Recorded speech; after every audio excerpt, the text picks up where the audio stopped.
Welcome back to Bite Size Sports. Happy Thursday, everyone.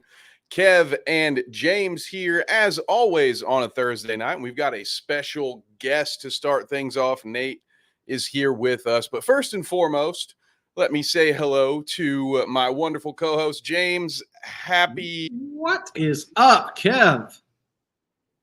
What's going on, my friend? Bad news for me is Titans lost to the Bears, so there's payment due tonight. Good news is the Huskers are America's team, and they might win the national championship. I tell you what, your quarterback will definitely win a Patrick Mahomes lookalike contest. He's got like even the pregame ritual down. Mm-hmm. If he starts making throws like him, we all better look out. He did make a couple throws like him, and people are comparing it. You know, they trained together this summer, right? So he knows Patrick Mahomes. They trained together for a few weeks this summer. I have a feeling there's like a plot going on. This guy's going to try to steal Patrick Mahomes' life. Like one of these days, they're going to go to camp together. Top quarterbacks. Mahomes is going to be playing for Nebraska back in college. No, the guy. He's going to just come up missing one day, and all of a sudden people can be like, wow, it looks like Patrick Mahomes got a little younger, huh? And he'll be like, oh, yeah. Ryola's going to be playing for KC. Yeah, exactly. So, Nate, welcome, sir. We are glad to have you here. I might be a little more glad than James, but we'll get to that in a minute, folks. Happy Friday Eve to you. How you doing, brother? Oh, not too bad. Just, dealing with a cat that's a little crazy right now. You got to hold him close. These are tough times.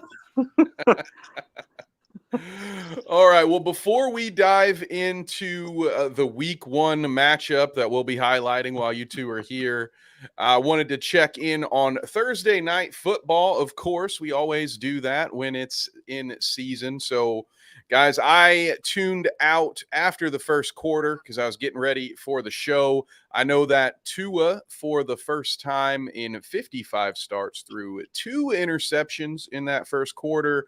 One of them absolutely not his fault.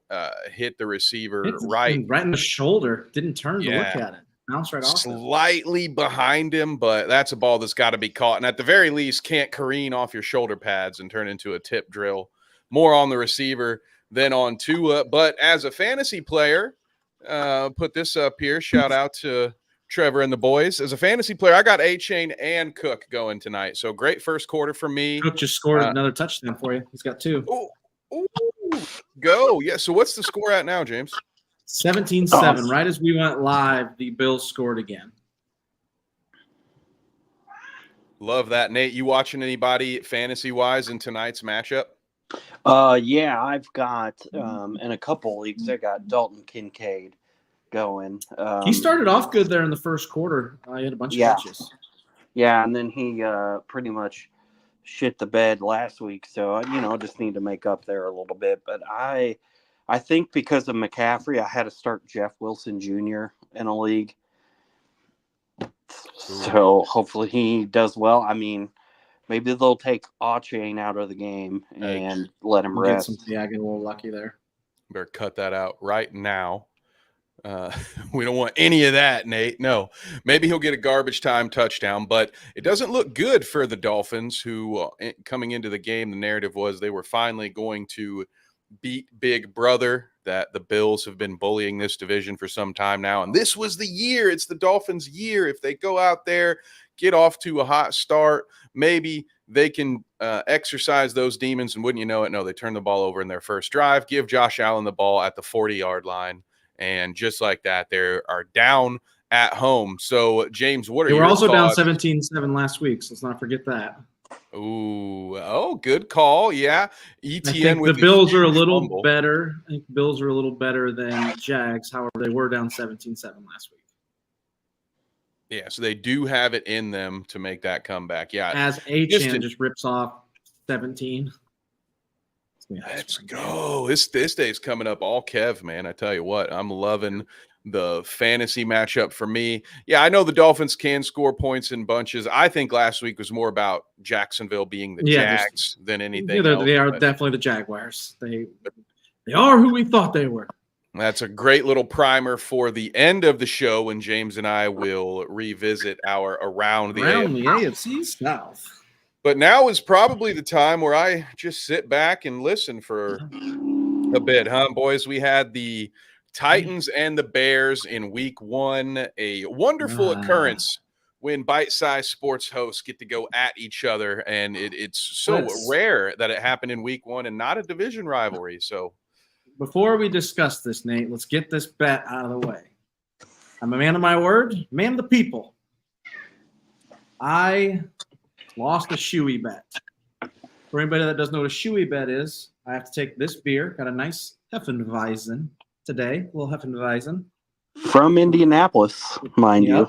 Yep, I'm going to put it in this shoe. This is a shoe. You put it on your feet. I'm going to pour it in here, and I have to drink it. Good thing is, I don't think I've wore these shoes in a couple of weeks. So I also made sure this time to not use the mesh shoe so it can't pour out on me like the last time I did this. Because me and Nate have made these bets before. I don't remember what the last one was for. So. I don't remember either, but, I feel like it should have been a qualifier, should have been the stinkiest shoe that you had. Oh, that's too bad. You didn't well, you gotta lay that one out ahead. I was about to say, good thing you didn't bet a yard shoey. I think when I got to this, there it is. It's coming out the sides. I can feel it. Welcome, John.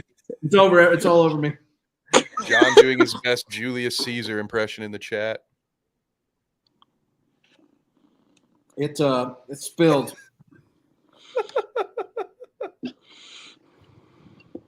It's just pouring all over me. I'm soaked right now. Oh. So Under Armour. This little dip right here. It's good for my ankles, but it's not good for taking a beer out of it. Oh, yeah. So you can't even do it quickly because then it'd just be pouring down your face. Mm-hmm. Wonderful. Mm-hmm. The science of shoeies. Yeah, guys. While we were on our march to 1,000 subscribers, let me just say one thing that I can say with confidently: there is not a single sports podcasting network on God's green earth that will provide you nearly as many shoeies as Bite Size Sports will. We are clearly dominating capital of the world. Maybe an Australian one, but until then, it's an empty beer, and that's an empty.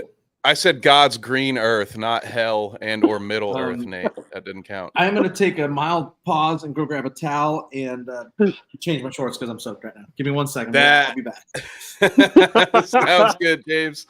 That will give us a chance to Nate can grandstand, get on his high horse a bit, celebrate the win because, I'm going to have some questions for you. We might put the screws to you as our resident Bears expert. So go ahead, Nate. The floor is yours. Bears, Titans, week 1. What are your thoughts? Is this 2024 or is this 2006? Because that was a classic Bears win if I ever fucking saw one. Not a great performance from the offense by any stretch of the imagination. I mean, Jeffrey Simmons basically made Coleman Shelton look like a bitch the entire game. I mean, he gave no room to Williams to get anything operated. There were still some bright spots with moving the ball, but overall, I mean, that was a performance you don't really want to remember on the offensive side of the ball. This was like shades of Bears Cardinals 2006 with Rex Grossman. I was just about to say Caleb Williams did look a little Rex Grossman-esque at times, unfortunately, in week 1. What a gross game! Like, can we just agree to that, Nate? Like that was just a gross game. I like defense and special teams, so maybe not so gross for me. The real winner was your guys' special teams. That's what won the game. And not your kick returner because he just kicked the ball to us.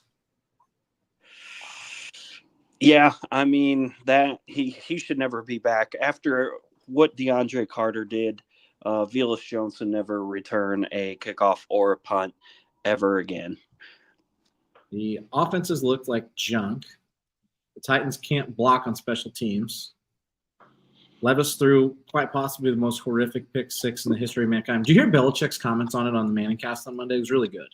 No, I didn't hear him. He's like, we had to talk to Brady about this over the years. He's like, what's the gain and what's to lose? He's like, say he completes that pass. You get 2 yards, you have to punt the ball. You throw an interception, you lose the game. He's like, don't throw the fucking pass. Bad one. I was real disappointed in Levis. I'm not out on it, but man, it was not good.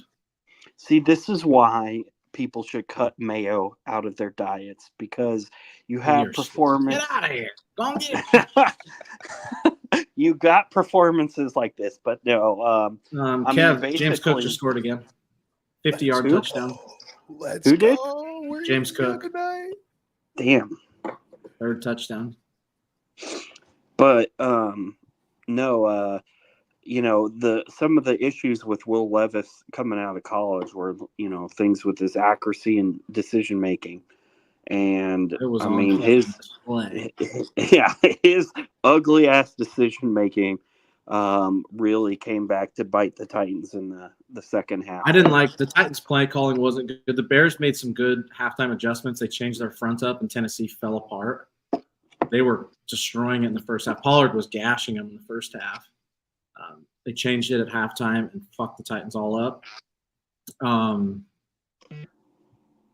Levis missed Ridley. It was a big one. The underthrown touchdown pass was a huge play. And I think that was in the first half where he underthrows Ridley deep and it had been a touchdown. He had taken like 4 steps into the end zone. He was wide open. He underthrows him, which is kind of wild considering the cannon he's got. Him and Ridley are not on the same page yet. You can tell the offense, like Tennessee's offense, you can say the same thing for Bears. Tennessee's offense has got so many new pieces. It's going to take some serious time. I was hoping to gel right away, but Boyd, Pollard, Ridley, all new. D-Hop is hurt. He didn't play much last week. New center, new left tackle, new starter at right guard. The offensive line got killed. It just was bad all around. But, I mean, I say that, and they should have won the fucking game. Bears didn't score an offensive touchdown. The Titans should have won that game. If they don't throw that pick six, they probably win 17-16. The Bears' offense was not good. Tennessee's defense was pretty good, man. Like, let me give some credit to them. Tennessee's defense, they're a lot of new guys, and they figured it out fast. They're good. Yeah, I mean, if Will Levis can figure out, if he can figure it out, I mean, honestly, maybe a major overreaction, but the Titans would be the best team in the AFC South if Levis figures it out. What? I think so. I love that. I don't know if I'd put them above Houston, but man, they'd be fucking good. I was just about to say, how am I going to have to come in here and defend the Houston Texans? What are you doing to me, Nate, with those outlandish statements like that? That's ridiculous. Unless he turns into Steve McNair, you are incorrect, sir. But I would say a little less Carson Wentz from Will Levis would go a long way. Yeah, hero ball. I didn't like the check down. They ran so many check downs and shit. Like, Levis just got a cannon. Let the motherfucker throw the ball. Like, I didn't like Callahan's play call, especially in the second half. Well, that's crazy, Jay. Let's go, Jay. Appreciate you. I did not like the Titans play calling in the second half. Was not a fan of it at all. I mean, but Kevin, here's the thing: what defense is better in the AFC South? I mean, I don't know any of them. I don't know if there is. Tennessee's defense is fucking nasty. Their defense might be better, but the Texans are going to get to the quarterback very well this year, I think. And with their offense, I mean, Joe Mixon stays healthy. I know the Colts don't have a great defense, but man, like, they're not normally that bad up front. And I do think that a lot of teams are going to be playing from behind against Houston, and with their pass rush, that's going to turn into lots of opportunities, because they're either going to get to the quarterback and cause sacks, fumbles, or they're going to help out their secondary and potentially create interceptions and stuff like that just by, so I don't know. I'm one of those guys who believes a great pass rush can really make up for a lot on the defensive end. So while I agree that there is potential there for the Titans to be the best defensive unit in the division. I don't know. I would need to see a little more. Like, I don't know. How good are we talking? We're talking about Levis figuring it out. Are we talking about just being middle of the road, top 15? I mean, because he's a top 10 quarterback this year, then sure, absolutely. But if he's just average, I don't know that that's going to be enough to make him the best team in the division. Second best for sure. I mean, I seriously think they only need like Trent Dilfer, Kyle Orton levels of performance out of Levis to. This was finally Ryan Tannehill's year, wasn't it? This was the year. Like all we needed. I mean, shoot, look at get him back out there. You know, aside from Derrick Henry, I mean, you know, shoot, that they had some solid, if uninspiring, you know, offenses of late and were pretty successful. So, would it help if Levis decided to turn into Tom Brady? Yeah, but I don't think they need to get him there to be the top team in the division. Fair enough. I mean, I have been on record as saying that there is a good possibility that the Texans take a small step back just because everybody does have all these defenses have a year of tape on CJ Stroud, and maybe they'll throw some new things at him and he'll struggle at points, have a little sophomore slump. So it's possible. I will tell you one thing I don't think is possible, though. The Jacksonville Jaguars are not going to end up being the best team in the division. That's the one team I feel very confident about, but that's not them. Tennessee's defense is I don't think they'll win the division, but Tennessee's defense is going to keep them in fucking every game this year. Secondary is top 5 they went from it's just such a wild change. The last 2 years, their secondary might have been the worst in the league. So they go out and they trade for Snead. They sign a Awuzie. You've got Hooker back there healthy. They signed Quandre Diggs to play the other safety. They signed Jamal Adams. He hasn't played yet, so kind of a wash. Then you draft T'Vondre Sweat, who was an absolute monster against Chicago. Got him in the second round. People were like, conditioning, DUI, all that stuff. Like he played 7 less snaps than Jeff Simmons, so it's all a moot point. And then right before the season, they traded for Ernest Jones from the Rams. They traded a fucking like 6th round draft pick for him. And I don't know if you guys seen the clip where he puts Chicago's center on his just fucking ass, just tips it, knocks him right over, just head on, just poof, blows it up. Tennessee's defense is nasty. Like their edge is a little thin, which is a problem, but their defense is going to keep them in a lot of games. Like it wasn't just Caleb Williams as a rookie and he's no good. It was like, nah, he went up against one of the best defenses in the league. Like I actually believe that after week 1. Offense has got an insane amount of work, but the defense is nasty. I know maybe Will Levis is just shaken from all his sex tapes being released in the off season. Well, he should be happy about that. Like he should get the juices going. You know, Shannon Sharpe followed suit. It seems like. Now everybody's making their fake Instagram live. That's been the meme going around today. Now people are, I've already said this on Twitter, so it's not any new hot take from me. But I don't know if that was all an accident. They were ready to address it that very night on their podcast. It got them. People paying attention, man. Like people were looking. So he was hacked. I thought he said he wasn't hacked. I thought he said he did it. No, I think his original response, which I don't know why celebrities, or maybe it's just at a certain age, if you were old enough, your instinct is to just say I was hacked, even though like no one ever believes that. But yeah, his immediate. I didn't do it. I took a supplement, all that. It's the same thing. At first it was I got hacked. And then by the time they went live, it was for their podcast. It was no, I just laid the phone down on the bed, which is a rookie move, dude. Like this guy's old enough to be my dad, first of all, and I just can't believe he would make such a rookie move like that. You don't leave your bed. You don't leave your phone in the bed, dude. Come on. I don't. That's such a weird thing. Like, it's just odd thing. The whole thing is just weird. I tell you what, there are certain limits. There's a lot that I would do to advertise this show. I don't think what the Hall of Famer Uncle Shannon Sharpe pulled off would be on the list. But Nate, I know our time with you is limited, so I wanted to kick it back to you. Any thoughts on the outlook for your Bears, or just any final takes from you before you head on out? In regards to the Bears, I mean, we'll see how Sunday goes. They face, Kevin's Houston Texans here. Sunday Night Football, so national audience there. So I'll be real curious to see how well that goes. And just, giving a little primer here. I mean, we're down to the last 9 weeks in the 2024 NASCAR season. So we'll see how that goes too. As stupid as it is, they're in the thick of, their playoffs. And I just did air quotes, but obviously nobody could see me do that. So that was stupid. Well, at least you told us, and that's good. So we appreciate you for that. Yeah.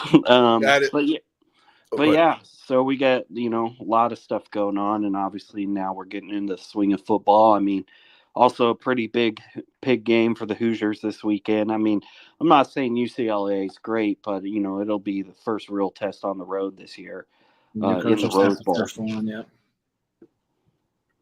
Yeah, they're no Northern Illinois, but you got to keep your head on a swivel. Yeah, I have. Thanks to my beloved Irish, my college football shit talking pass got revoked 2 weeks into the season. I can't It'd make it long, yeah. Thank you, Irish. And I would also want to say, I mean, IU beat Western Illinois 77-3. Northern Illinois beat Western Illinois 54-15. So I think IU would take Notre Dame to the woodshed this year. Based on that there. I can't argue with you.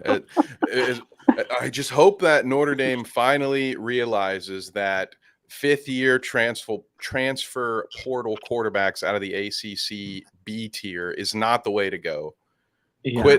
Quit going to Wake Forest and Duke. Next thing you know, be like, oh, we got this fifth-year senior out of Vanderbilt, dude. He's going to be no, stop it. Recruit a goddamn quarterback. You used to be a nationally recognized program. Go get a fucking – Nebraska has a quarterback, dude, for the first time in 20 years. Look at him. Go get a goddamn quarterback, you bums. Hey, you did Vandy there, but, man, Vandy's transfer quarterback looks pretty phenomenal too right now. Do this to me. Stop it. Marcus Freeman might hear you, Nate. Stop it. Well, make sure we will check in with you again when it's time as the NASCAR playoffs heat up. I definitely want to hear from you there. I guess one last question. Any thoughts on Shohei Ohtani? He's at 47-47 now. I hear he's on pace for 52 dingers, 53 steals. You're a big baseball guy. How impressive is something like this?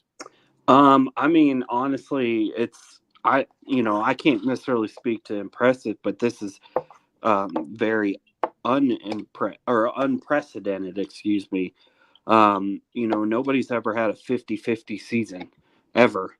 I think I couldn't even tell you who the closest was. I mean, I think Acuna had a 40-70, which in its own right is ridiculous. But, think about this with, I mean, it doesn't affect his DHing, but, Ohtani also hasn't pitched all year, recovering from surgery. So for him to still perform at a high level, I mean, I hate to say it, but I don't see how you can give MVP in the National League to anybody but Ohtani at this point.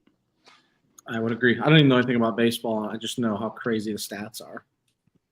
Yeah, back in my day, a 2020 season was impressive. So to even be flirting with this is probably one of the more incredible things we'll see in baseball as far as individual records. I don't know that Barry Bonds will be touched anytime soon or ever again. So this might be one of the more impressive things we see. So it is pretty mind blowing. So yeah, Nate, I would have to agree with you. I think he's got to be the MVP, especially if he does hit that 50-50 mark.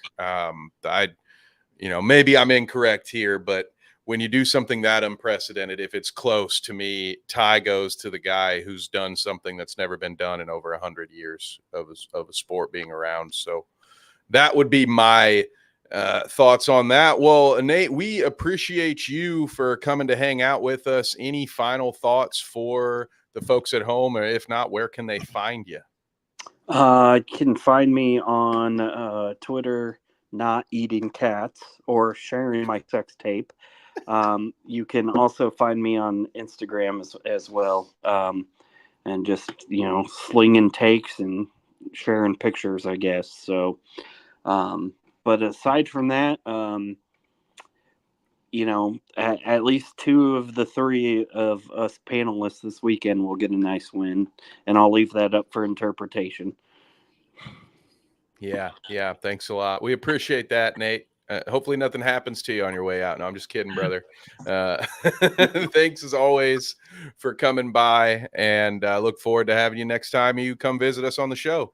All right. I'll see you guys later. Let's see. John said, says we need to fill 8 minutes. We can watch that video. I want to go back to John's other comment because he said he also has James Cook in fantasy tonight. So I'm going to pull this up. We're almost at halftime. On my end, James, it says 24-7 Bills. Is that what you're looking at? Yeah, they've got like 10 seconds left here before the half. They can probably try to score one more time here, then they'll kick the field goal. 12 seconds left. 2nd and 3. I don't know where they're at. James Cook with now, is that 3 touchdowns total? He's got 3 touchdowns. Yeah, he's kicked 12 yards per carry, 60 yards on the ground, only one reception, but it was 17 yards to the house. John, how many points is that for you in your league? I want to see right now. PPR is 26. 26. Okay, I was gonna say, I normally don't like to do this. It's bad luck, but I'm gonna do it. Sending out the kicker. There we go. I got 3 touchdowns on 6 touches. That is wild. Yeah, 26.7 is what I'm looking at for James Cook owners. Yeah, and who's the big mover? I mean, A-Chain's got 15.8, 69 yards on the ground, and then 2 receptions for 9 and that walk-in touchdown. And that's probably really about it. You're not thrilled if you have Tua right now, I assume. No, not at all. Got it. 24-10. You're also not thrilled if you got Josh Allen because James Cook is running a lot of those in. Yeah, and at this rate, I think he caught one pass. I think he caught one for a touchdown. Yeah, 1 for 17 in a touchdown. Yeah. But at this rate, if the Bills get another one, things open up here soon. It might not be a big night for Josh Allen after all, because he won't need to throw it around too much. But as James pointed out earlier in the show, Miami was in a very similar situation last week. I would say they were blessed by the ETN fumble at the goal line. That should have really probably capped that game, and instead it gave them new life. And a couple plays later, they were in the end zone. It was a huge swing. But now that we are at halftime for Thursday night football, I suppose we can look at some other news around the sports world before we dive back into our AFC South conversation that we started. What's John say here? It's funny because they've been rotating backup running backs in a bunch, and one of them caught a pass down to the 1 and Cook vultured the touchdown. I love that. Dude, most years the Bills running back is like a rotating door that you want to avoid, right? All those years of we got Singletary, but Matt Breida comes in off the streets and starts getting carries, or whoever else is now it finally all off season it's Cook's job. It's going to be him. You can never trust it in Buffalo. But this, once upon a time, and probably again in the future, this time slot was reserved for our NBA show. So, James, only one major storyline that I wanted to talk about while we were here. Al Horford, after 17 seasons, will retire. Finally, a champion. What are your thoughts on Big Al's career? Fucking lasted forever. Finally got his title. It took him forever to get a title. He played forever, never got his title. 2 championships in college, back-to-back titles. Got a title in the NBA. Was a really good player for a very long time, man. Good for him. Like, congrats, dude. Not a Hall of Fame or anything like that, but a hell of a fucking career. Yeah, one of those guys who maybe will get lost in the sands of time as far as 50 years from now, but somebody that hoop heads will talk about for at least the next 2 decades. Like, oh man, Al Horford. One of those guys that, similarly to Brook Lopez, made a change to his game, right? By adding, we've seen a lot of players do this now, but Horford, I think, was really able to extend his career by adding range to his jumper. Yep. Being able to hit that 3 and still providing solid rim protection at his age, which just goes to show you still, if you have a mind for the game, if you're a smart player on a basketball court, you can make up, you can stay out there even after you've lost a step and still be a defensive presence. So Al Horford, one of my favorite, I hate to even call him a role player, but one of my favorite, just solid starting players that has been around, like James pointed out, forever. I mean, this is a guy who's been around almost as long as I've been a fan of the NBA, like not quite the whole period, but damn near 2 decades of Al Horford, somebody at one point in time, I'm sure we've all hated as he played against you, but you'd love to have him on your team. So congratulations on a successful career. Yeah. Andrew Congrats, Whitworth. Tight beat, says John, bite-sized Vikes. Well, we actually covered most of the other news stories around the sports world that I wanted to talk about while Nate was here. So, James, I think it's probably time for us to take our little trip around the AFC South. Shout out to everybody watching live right now. We're creeping up on 100 concurrent viewers. So thank you all so much. We greatly appreciate you. If you like what you're seeing, please give us a subscribe. We are on the march to 1,000. We would greatly appreciate that. But James, AFC South, we already talked about your team week 1.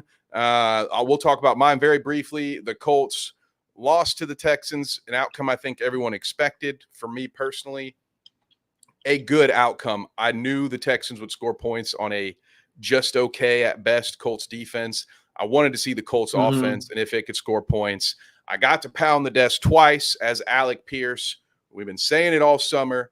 Yeah, Alec Pierce had a lot of potential if somebody would just get him the ball down the field. He has they got him the ball. Deep touchdowns. Adonai Mitchell should have had at least 3 catches for 150 yards and 2 touchdowns. He was missed on a couple. Lots of promise from that Colts offense. Defense has a lot to figure out. We also talked about the Jags collapse, but any other takeaways from you on week 1 of the AFC South, James? I still stand on the I'm not a believer in Richardson train. His bomb was sick. It's unbelievable. But if you take like two passes for most of his yards out, he's 50%, threw an interception. Like, I'm still not on board that train. And the Colts defense is not good. We knew their secondary was. Didn't somebody get hurt too and they lost somebody? Like Juju Brent's knee injury, MCL. For the season, right? A good portion. Yeah, he'll be on IR. I don't believe in. Certainly, I don't believe in their. I don't believe in their defense at all, and I'm not a believer in. I'm still not on board. I see it. I see the glimpses, but I see the inconsistency, the 50% completion percentage. Like I don't see it yet. The Jags are who me and you thought they were. Like, they just proved that shit. Up 17-7, fumble on the goal line. Like, they are exactly who I thought. Me and you were on record. They are exactly who we thought they were. That was a microcosm of everything. Like, that was a preview of what this Jags season will probably be. There will have moments where people will be back on Twitter saying Duval. They'll come back out and in force, get a couple of wins, I think, because they do have some explosive players on offense. They'll get some good matchups. Yeah, they got some players. I just don't think it'll be there down the stretch for the Jags. Now, of course, as a homer, I'm a little more up on Anthony Richardson. That one throw. It's unbelievable. That throw is unbelievable, by the way. I don't know how he did that. He slips right before he does it. Yeah, he's slipping and still manages to make that throw. And it's something I look forward to just watching more of the All-22 this year to get a better read for when it's an inaccurate ball and when it's a miscommunication, or if, because that has always been a concern. If it's a clean pocket and it's an accurate ball, that causes concern for me. So I didn't get a chance to watch the All-22 from week 1. Gonna catch it before week 2 starts. But yeah, I have a lot of faith in the offense, the defense. This is why Colts fans were screaming at Chris Ballard every time a veteran defensive back was signed and he wasn't going to Indianapolis. Didn't trade for him. Yes, and Diggs. Quandre Diggs. A lot of those guys that a lot of Colts fans wanted ended up in Tennessee. Yeah, and there were a bunch of other options of guys who were just solid. And I get it. Chris Ballard says, hey, we like the guys in the room. Shane Steichen says we like the guys in the room. But if people like you and I, James, can see that depth is an issue at this position, that's just not good enough for me. I don't care if you like who's in the room. Yeah. You need to have. It took one injury, and all of a sudden, one injury, and you're in flux. Now it's a mess. It's a complete fucking mess now. Yeah, it was razor thin, and you couldn't afford to do that. And it just seemed like the most avoidable issue of all time, because as we've called out before, half of the league's safeties were free agents this year. So many. There was an abundance. Justin Simmons, Diggs, of Adams, free agent safeties. Many for cheap. Oh, yeah, exactly. And because there were so many, you could find one at a reasonable deal. You didn't have to go out. And, I understand if you don't want to sign Jordan Poyer and maybe overpay a guy who's past his prime. I get that. But there were guys out there you could have signed at a reasonable, team-friendly deal that would make you feel a lot better about your situation now. And also the injuries up front. I think the rookie Lato is going to be great, but it just would have been so much better if they had a little more depth up front. Just like I was talking about. With the Texans. I thought the Colts had, with Buckner and Stewart in the front, in the center, if they were able to just get some good pressure off the edge, that could help mask some of this bad coverage, because if the quarterback doesn't have time to get it out, then you can maybe sit back in zone a little bit more, and it might not matter if your guys get toasted because the quarterback's not going to be able to get the ball to the streaking receiver. You're just talking about having good defensive line for the Texans and how important it is. So without that, with that lack of depth, again, it just so it's kind of a perfect storm for a Colts defense that really couldn't afford to be spread any more thin. Correct. So I am concerned. This is a team that I think will still score a lot of points. Mitchell got open several times. When Josh Downs gets back, I do believe that he's got a few more weeks, right? High ankle sprain. Yeah, exactly. A couple more weeks. I think that by the end of this season, the Colts could have one of the deepest receiver rooms in the NFL from 1 to 4. They could be very good with a little more experience, especially if, knock on wood, Anthony Richardson stays healthy and they can build a rapport with him. Made it one game. That's a big number right now. Yeah. It actually is. There was one play I wish would have been reviewed, and it's just another point towards, man, you really need to only run when you have to. I don't know if you saw this. There was a Texan DB that went at Richardson as he was going down, went at his head, and it's just Anthony dropped just in time. The dude flew right over his head, and nothing was called because nothing happened, but the intent was there. A fucking nasty concussion. Jesus. Right in the back of the head, too, is where it would have been. So slam his head off the turf. I hate that. And that's going to, especially when you're as dynamic. And I mean, we saw with Cam Newton, right? Nobody's pulling any punches when your quarterback's that size and he wants to run. Nope, they're not. They are not taking it easy. Absolutely not. So he's really got to be careful. But looking ahead to week 2, James, how are you feeling about the games going around the South? We can start wherever you want. I don't know if you want to start with your boys. I should pull them up. Let's take a gander. Actually, I don't even know who. I know who we play. I don't know if anybody else plays. Let's look here. Titans got the Jets at home. Jets defense is really good. Their offense looked no good. A lot of work in progress there. So Jets favored by 3.5. I think that line started at 4. Nervous because the Jets defense is good. Like I don't feel great about that one after the week 1 debacle. Could be another fucking extremely low scoring game. Exactly. I think that is going to be the case. Yeah. Colts, Packers. I am actually going to I was like Deshaun Watson. If Malik Willis plays for the Packers, I'm taking the Colts by 10,000. I've seen Malik Willis play in person, and he's fucking terrible. He's so bad. He's so bad. If he is their starting quarterback this week, the Colts are going to win, and they're going to have a couple pick sixes. He's that tweet that I accidentally became important at work tweet. That's Malik Willis. He is that tweet right now. Gets traded and becomes important. Absolutely. And then we got Texans Bears Sunday night. I like the Texans on Sunday night. I think that offense is too dynamic, and the Bears offense has got some work. And they're hurt. Keenan Allen's hurt. Odunze is out. Caleb Williams, not a great first week against a really good defense, though. But yeah, so I think it looks good for 2 of the 3 teams, and the team I'm a little worried about mine. Just the offense just worries me right now. Got a lot of work to do to figure it out. Yeah, Bears fans, keep your counters out for the number of games Keenan Allen plays. Remember what I said. Before I give my take on the AFC South, quick pivot. Clayton, what's up? Shout out to Clayton Scalina. Go check him out on the Hot Take Sports podcast. He says Watson has until week 5 to get his shit together. If the Browns have a losing record on October 5th, we move forward with Winston. They fucking might get lucky here. This lawsuit's not good. There's some old talk that it could void that whole contract. With some video evidence, it sounds like. I will just say this.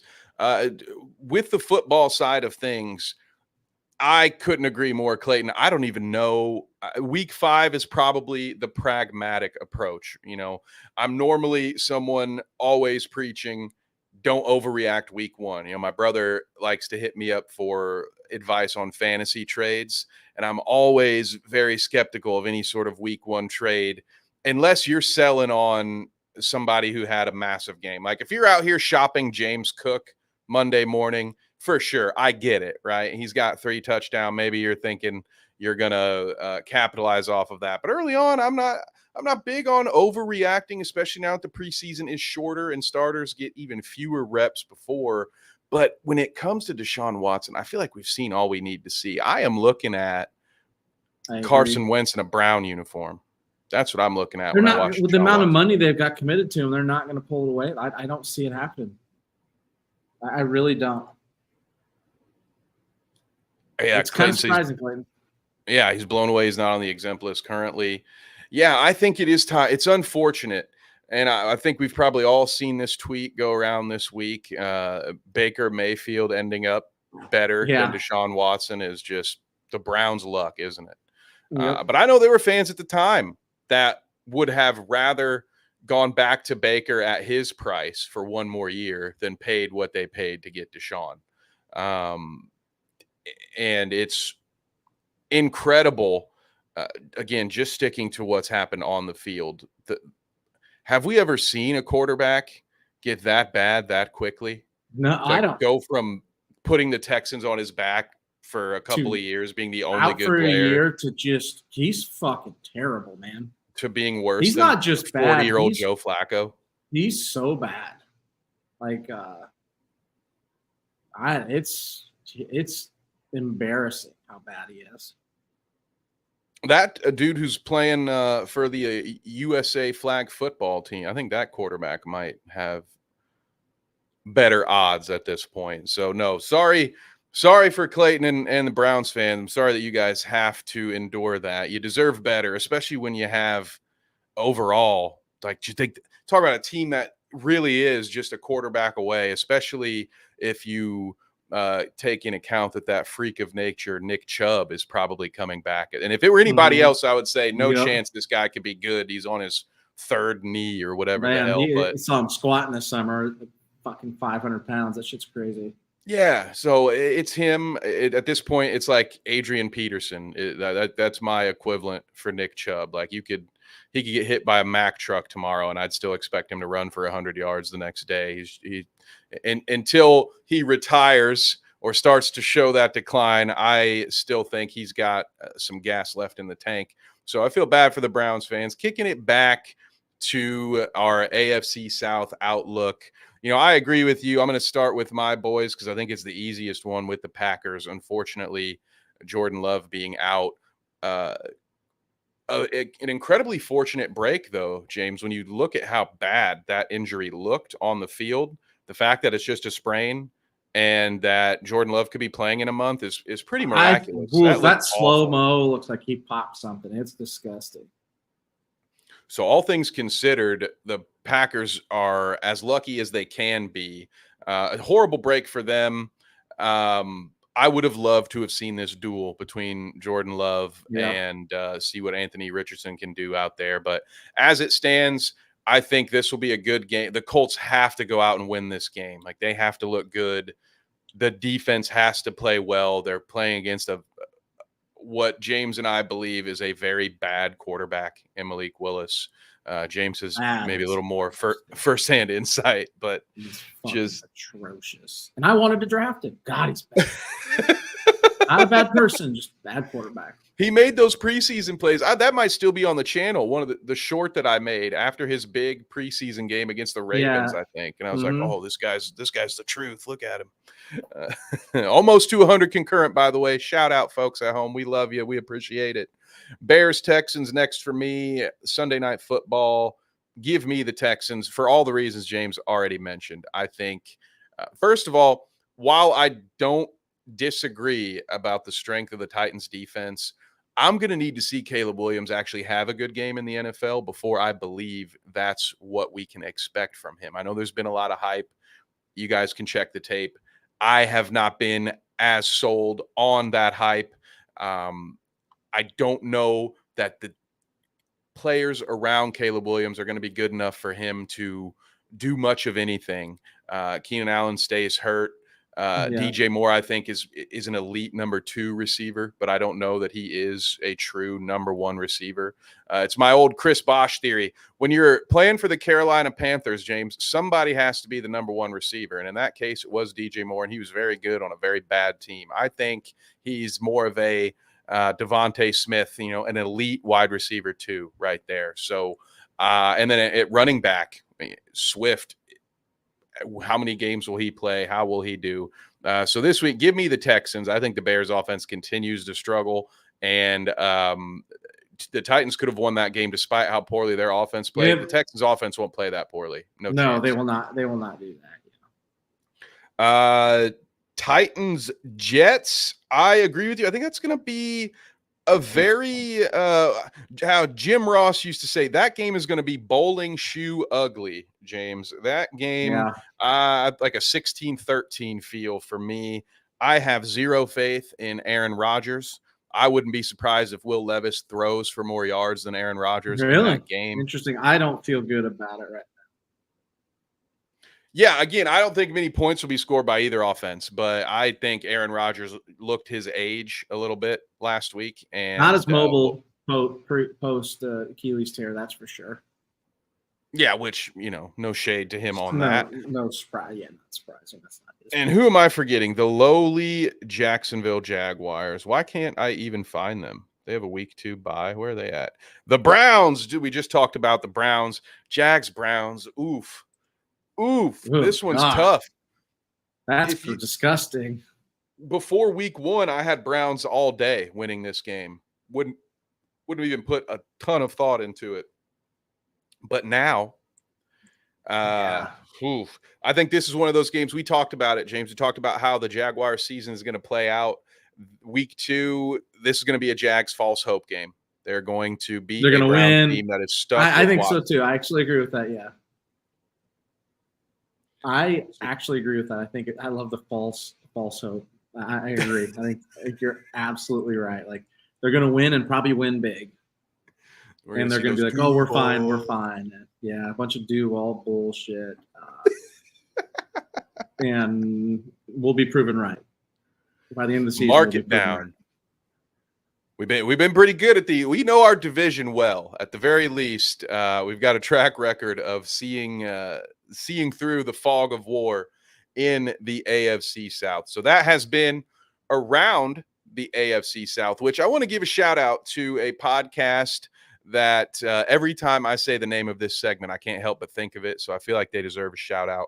Mike Patton's Touring the AFC South. You want to hear from a guy who solely focuses on our division and does a hell of a job, a very hard worker and a great guy. Go check out Mike Patton's Touring the AFC South, which I will probably be plugging once a week because our segment just reminds me of the name of his show. Automatically just think about it. So if you're seeing this, Mike, shout out to you, man. We appreciate what you do.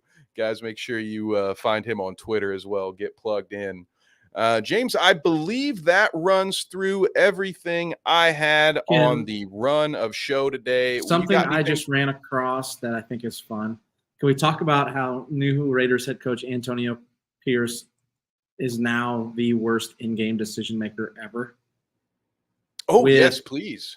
10:30 left in the game. The Raiders trailing 16-7 in the fourth. Faced a 4th and 1. Hold on. This is not the one I'm thinking of. Sorry. Okay, so there's 2 of them. Okay. They're on the Chargers 14-yard line, 4th and 1, down 9, 10 minutes left in the game. Obviously, you go for this, right? They can get a first and kick the field goal. Okay, so now they're down 16-10. Okay. Don't think it's great, but like what I can justify that when you get within 1 score, right? How much time again? That was 10 minutes left, 10:30 left in the game. All right. I don't like it, but I can get behind it. Whatever. This next one's inexcusable. 4th and 1 at the Chargers 43 with 7:15 left in the game. Down 16-10. You need a touchdown to win. 4th and 1. They punted it. 7 minutes left in the game. I don't love that. I mean, the trend, in my opinion, I think we've seen coaches at times get over aggressive. I mean, I've watched. I can understand the first Notre Dame go for it on like their own 30 in the first quarter. Like people are out here playing mad. That's me on college football doing it. Like, don't do that. That to me, that's like the first one I'm okay with. The first one I'm like, I don't love it, but whatever. Kick the field goal. Even though you're 14 yards away, like I would have went for it. They kicked it on the 43-yard line with 7 minutes left, down 6. And you punt it. And you punted it. Such an old school mentality. And now I get the Chargers offense probably isn't scaring you too much right now. You talk about a good pass rush. The Raiders have that. Yeah, but guess you're 7 minutes left. Like I don't really want to hear those arguments. Like you got to score to win. Like I don't care how well your defense is playing. I think based on the flow of the game, James, when they're on the 14 might be although it's the more understandable decision, that might, because that one directly impacts your other one. Because if you get the touch, because when you're in the red zone, to me, your risk versus reward, it really starts to tip into the offense's favor because you're also, if you don't get it, at the very least, the other offense is pinned deep. And again, we're talking about Justin Herbert and the Funky Bunch right now, Lad McConkey, which is a name that sounds like was made up for NCAA 14. But shout out to Lad McConkey, somebody I stashed on a bunch of fantasy leagues. Shout out to Trevor. But yeah, I think even though with the timing in 10 minutes, you could say, okay, you're getting it within a touchdown. There's 10 minutes left in the game. That's a nice, smart decision. I think that is one that they'll look back on and wish they had done it differently, especially when your offense isn't anything to write home about. When you're down there, you got to have a few plays in your playbook. This is where I love having Shane Steichen as the Colts head coach, because he's got 2 pages in his playbook worth of some plays. How can we get creative when we need to get a yard? Yeah, How can 1 we yard, spread these 1 guys yard. out? Yeah. We saw it tonight in the Bills Dolphins game where they did that with Cook. It was that was a 4th down play, by the way. That was 4th and 1. And they were in a like a strong pistol formation with Cook as the up back. And they run a mesh concept, but with it being the running back behind the line of scrimmage. What happened? Tua was in the pocket getting chased. He's running backwards, tries to throw it out of bounds. It does not get out of bounds, and it lands in the Bills' hands, pick 6. Oh, 30-10 right now. Boy, oh boy, not looking good. This one's almost over. Here I was. 10 minutes left in the third. It's about to be 31-10. Whoa. I would say normally as we're wrapping this up, I'm like, okay, cool. We're going to watch the second half of Thursday Night Football. I don't know. Might be time to do some meal prep, maybe catch up on some chores. This one's over. James, the Cook fans will probably be celebrating, although maybe the Bills' backup backs will be getting in. Now, nobody's going to be getting fantasy points unless you have Dolphins receivers going forward, it feels like. Man, Tua, let me ask you this. Are you out on Tua? This is a 3-interception game. I know one of them wasn't his fault. Sounds like that one was really bad. That one was his fault. He went to throw it out of bounds, and it didn't get to out of bounds. Catch it right on the sideline, pick 6. Whoa. I think I might be done on Tua as far as him that one's being tough. a legitimate option to get you I don't know if he can over that threshold and get you some really relevant wins. Fuck, there aren't very many that can. That's the problem. That's the problem right now. Well, we've got a quarterback problem in the league. That is true. We've got some names out there. I want to be like, for instance, I think this is the year for Joe Burrow. I know he's been hurt a lot, but he's a guy who, since that Super Bowl trip, has really kind of flattened out, has not played as well as his name brand value is at this point. He's looked at as a top 5 guy. And if you just go look at the stats over, an injury plagued season last year, but they're 500 when he plays. I think they had a better record last year with the backup in. So, you got you've got big names out there. Tua is one of those as well. I think he, for the longest time, because of the Alabama accolades, he just got put at a higher tier in people's minds. And he's got all the weapons in the world. And tank for Tua was a real thing until he when he popped his hip out. Like, he was going to go number 1 ahead of Trevor Lawrence. High draft pick. Just tonight's not been good. Again, one of them was not his fault. The other 2 have been his fault. Yeah, those 2, in my opinion, are just both supremely average for guys that at one point we thought were going to be, the next Manning McNair or something, with them coming in at the same time. Like, oh, these guys are going to be phenomenal. Trevor Lawrence looks a lot like Gardner Minshew in that Jaguar jersey. That's all I'm saying. Look at the stats, people. You tell me. Tell me when I'm telling lies. That's correct. Correctamundo. Well, right as we are hitting, we're at 99 concurrent. We're at 59 minutes here, James. We're about to hit the hour mark. Do you have any final words for the folks at home? Any thoughts before we see them again next week? Hopefully Titans aren't 0-2. That's what I hope for. Huskers are got an automatic win this weekend. They play Northern Iowa. They play nobodies this weekend. Nebraska's moving to 3-0. Yeah, Notre Dame doesn't exist to me anymore, so I have no idea what they're doing. They aren't real to you. Probably They're losing. Outside of here, you can catch me and Kev on our sister station, Dweeb, Mondays, 6 p.m., talking all our favorite nerd stories of the last week. This week will be probably PS5 Pro heavy because it only costs $700. And every Wednesday at 9 p.m., you can catch us on Han Shot First talking Star Wars. This week, we will be talking about Lego Star Wars Rebuild the Galaxy coming out tomorrow. Cannot wait for that. Finally, we'll have nice things to say on Wednesday night. I can't wait. Very excited. And while we're here, you can also, as James pointed out, follow us on our sister station, The Dweeb. Check that out. We have been adding both the live shows from here and our Dweeb live shows to our audio feeds. So if you're listening to us live now, or you want to catch future shows, but you want to save some data, go ahead and subscribe to us on Spotify or Apple Podcasts, wherever you get your podcast.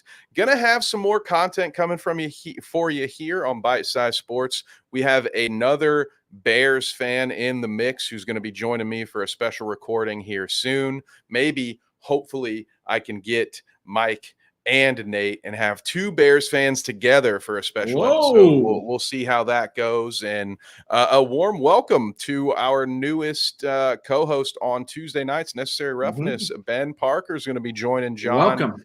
Welcome. Great content so far, those two. The two episodes they've done already together. So I, for one, am thrilled at the fact that they'll be doing that weekly now. Just some great energy, great takes from those two. Very knowledgeable sources in the world of the NFL. So make sure you're tuned in. Make sure you're subscribed so you get the NFL show, Necessary Roughness, Tuesday nights at 9. Trevor and Josh have you hooked up for all your fantasy needs. You want to know what to do on Thursday? You want to set some daily lineups? Get in there Wednesday night, get your start sits, get your trade requests out there in the chat. They are there to help. And then James and I here every Thursday talking about football while it's football season and covering all the major stories in the wild world of sports. So again, guys, we thank you so much for tuning in. If you liked what you saw, we'd love it if you hit that subscribe button on your way out and help us get to 1,000. The March to 1,000. We are well on our way. So we thank all of you who have tuned in. And until next time, you all take care. We will see you on a future installment, Bite Size Sports.